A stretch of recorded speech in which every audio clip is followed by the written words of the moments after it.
हजारों वर्षों के पुनर्जन्म के बाद आपको क्या प्राप्त होगी?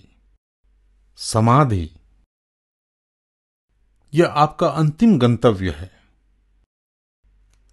ये शब्द एक आत्मा के थे जो तंत्र कक्ष में उपस्थित थी और ये मेरे दोस्त को सम्मोहन में नियंत्रित कर रही थी। लाइट्स बुझा दी गई थीं, कमरे में अंधेरा था और फिर अचानक लाइट्स दिखने लगीं। ये बहुत छोटी लाइटें थीं, क्रिसमस ट्री लाइट की तरह, लेकिन वो छोटी थीं और वो विभिन्न रंगों की थीं जो सैकड़ों की संख्या में थीं। मैंने इस बारे में तब पढ़ा था जब मैं पारलौकिकता की प्रक्रिया के विषय में अध्ययन कर रहा था, और जो आत्मा मेरे दोस्त के माध्यम से बोल रही थी उससे मैंने पूछा कि ये लाइट्स हैं क्या, और उत्तर दिलचस्प था।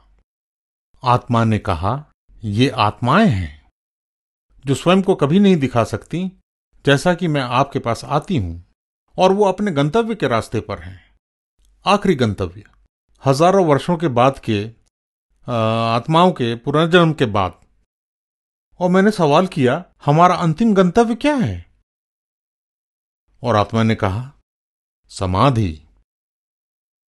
और हम में से कोई नहीं जानता था कि समाधि क्या है, लेकिन मुझे बाद में पता चला कि समाधि वास्तव में है क्या।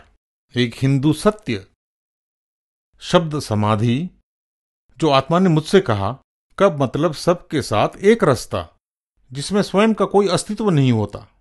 मैंने पूछा, तुम्हारा मतलब क्या है? और उसने कहा कि आप एक ऐसी जगह कैद हैं, एक तरह की प्रकाश की गेंद, और आपको ऐसा महसूस होता है, गर्म महसूस हो रहा हो और सुखद और खुशी, लेकिन वहां आपके अस्तित्व का कोई महत्व नहीं होता। मैंने कहा, जैसे कि हम मृतक हों। और आत्मा हंसने लगी। आपको पता है, मेरे मसीह बनने से पहले मैं एक पारलौकिक विशेषज्ञ था, और मैं पुनर्जन्म में भी विश्वास करता था कि हमारा जन्म फिर से होगा ताकि हम खुद को बेहतर कर सकें। चलिए इसके पीछे छिपे मनोविज्ञान पर एक नजर डालें। मैं यह जानने को प्रबल इच्छुक था कि मृत्यु के बाद एक जीवन है। न केवल मैं हैरान था, लेकिन मैं भावनात्मक रूप से भी परेशान था। आप देखिए, यहां आत्मा मुझे बता रही थी कि मृत्यु के बाद भी एक जीवन है, पर वह मुझे यह भी बता रही थी कि मेरी मृत्यु तो निश्चित है और कुछ भी नहीं बचेगा। इसके पीछे का मनोविज्ञान देखिए।